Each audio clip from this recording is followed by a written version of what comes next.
Hey guys, been testing out the Easton VO2 Racing snowshoe and have some pretty good info on it. I've been up and down a lot of kind of ravine, hilly, steep climbs and descents. Been on some flat bike path that's covered with snow, and then been on some single track trails. Jason here at Bike Tech is nice enough to help me mount them so I don't screw these babies up before I even get them on the snow. What'd you think? I mean, you had to download the directions right off their website. Yep, right off their website. It's pretty easy.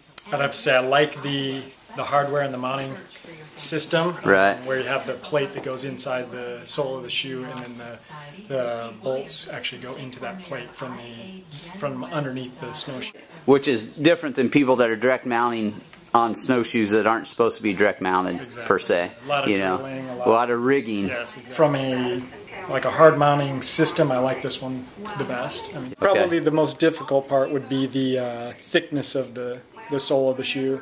Have to do a little bit of muscle work on it to actually press the plate into the sole of the shoe. You know, if they protrude through into the inside of the shoe, you can actually foul those off. So I never noticed any hot spots. I never noticed any rubbing or feeling like anything was poking me. So that's been the first time. I've had 3 other pairs of snowshoes that I direct mounted to, and they were always a bit uncomfortable because they were kind of rigged up. So them sending the system ready to do it has been really nice. The way this pivot system works here without the rubber band, it will actually pivot from this height to this height. So the shoe itself will actually dig down with the claw first, and then as you then toe off, you get to dig in with the claw again. So you have kind of a 2-piece system that's working so that you really get good dig, and I could feel that this morning going up some steep climbs. 2-piece frame system, so the left and the right side are separated. What that does is allow it to really flex, so when you're on off-camber stuff, you're always having good surface area that you're on, so it's a stable feeling shoe. These claws are actually separated here, so you actually get a little flex.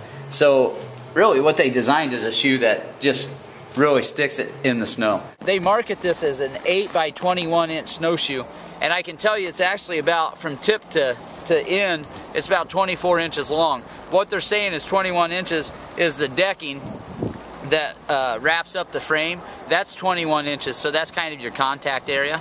I really like it. I'm not so big on the 24 inch long frame. It's just a little bigger than some of the other brands are using for straight running snowshoes. But I would say, you know, Crescent Moon went back to 25 inches this year, and their old ones were 21 or 22. I think what they're doing that way is giving you a snowshoe that for running and racing is going to be ready for all conditions. Once you get to this spot, you know the snowshoe's going to rebound for you. But when I was running really fast, doing some repeats on flat terrain where, you know, you're really able to kind of torque it, what would happen is once I got here, it seemed like it was taking a minute for that snowshoe to respond. And so when I was putting my foot forward, I could actually feel some pressure in my toes in the shoe because I was pulling the snowshoe with me. That would be the only drawback that I noticed about any of this. And what they're doing, the reason some of the companies allow this snowshoe to sag a little bit is so you're not always picking up 5 pounds of snow and carrying it with you.